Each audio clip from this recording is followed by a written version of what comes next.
Ci sonti? Son forse un poeta? No, di sicuro.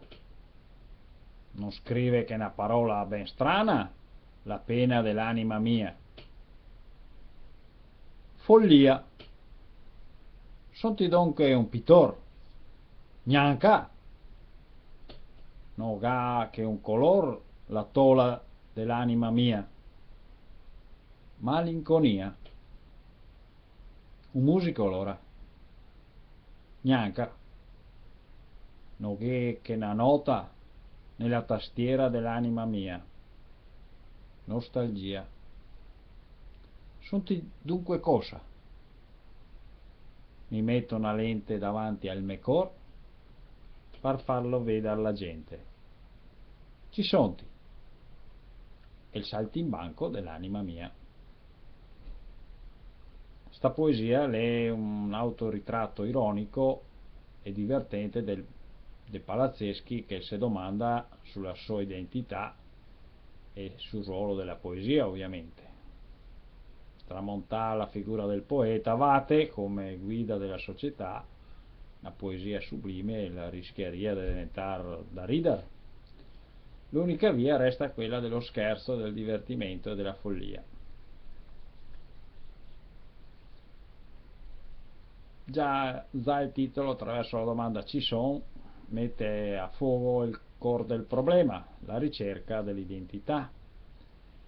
E il verso quinto, la pena, che non sa scrivere altro che la parola follia, vuol dire che l'unica roba che il poeta sa fare è la trasgressione della norma, intesa come assenza di un criterio universalmente valido.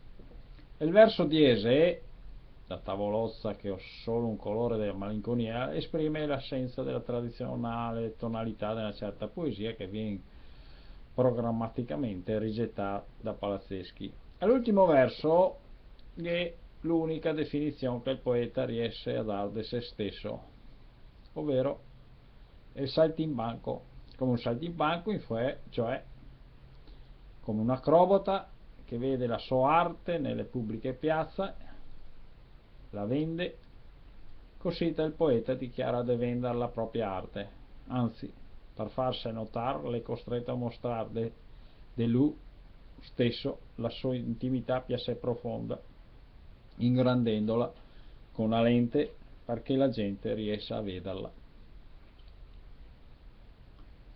Versi liberi con prevalenza di senari, 8 versi su 20, poi ternari, novenari e endecasillabi.